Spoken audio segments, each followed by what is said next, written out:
Hey, TGO Traders, Wiz here with Thursday's market SITREP, and might see a little bit of a relief rally based on what's going on around the world. Now, obviously, unless you've been in a cave or not listening to my SITREP reports, you know that the past couple days of global temper tantrum, so to speak, started over in Japan. Japan had good GDP data, market rallied, the Nikkei rallied, and then the next day the Bank of Japan said, well, hey, that's pretty good news, so we're going to sit on our hands and not necessarily keep this party going.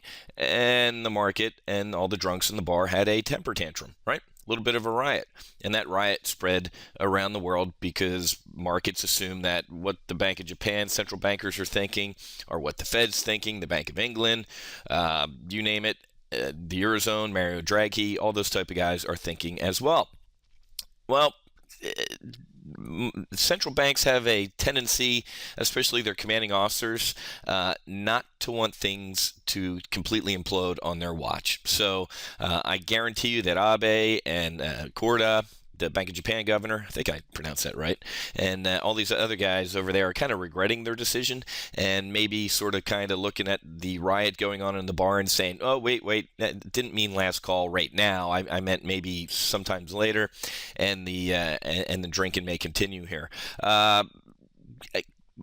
We're actually probably going to see a little bit of a relief rally in today's market because we had some good economic data come out this morning. We had weekly jobless claims that came in lower than expected, and retail sales looking very strong. Now, core retail sales are ex-autos, so not including autos, came in line, but overall retail sales really good, and import prices actually dropped. That's kind of a indicator of inflation, and it's obviously released by the Bureau of Labor Statistics. So lots of things can happen in 2 days. We have some weekly options positions expiring tomorrow that I know some folks are kind of looking at. But remember, with weekly options, a half a day is a lifetime in the span of weekly options. So we can see a market turnaround today, and then tomorrow with all the economic data coming out from PPI, our current trade balance, our cap rate, industrial production, and University of Michigan consumer sentiment.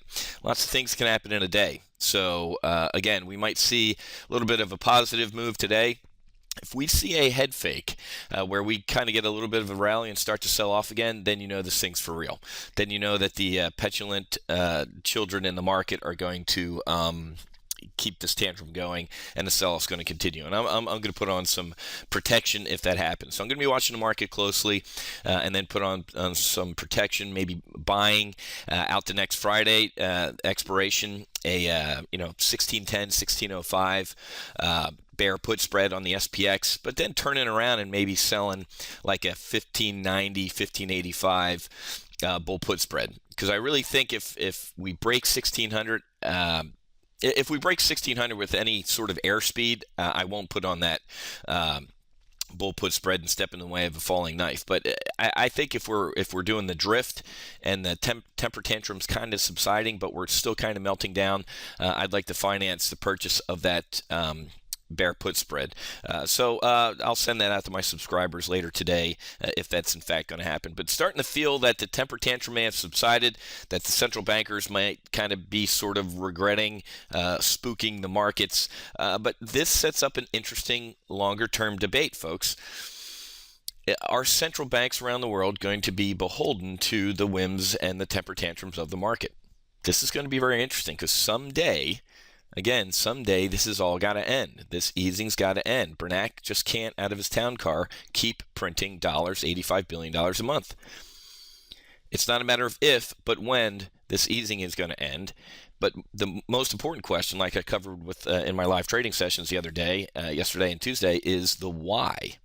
Why is he going to ease? Is it good news on the economy, or do they think they're doing more damage to the economy, or is it just time to float a couple trial balloons, see what the market does, and go from there, which would really produce some volatility in the market because that shows us that the Fed has no clue what they're doing, and hopefully they do. Okay, so a lot of interesting stuff going on. Really great time to be trading in the market as an options trader because we love volatility. This is pretty cool. We're going to be doing some cool stuff next week here at Top Gun Options. If you're interested in weekly options, keep an eye out in your email box for some of the events that are going on next week, kind of a squadron open house of our live trading services, because next week's expiration, with all the creepy stuff going on in the market, we certainly want to help you out, because as you know, I believe trading is a form of combat.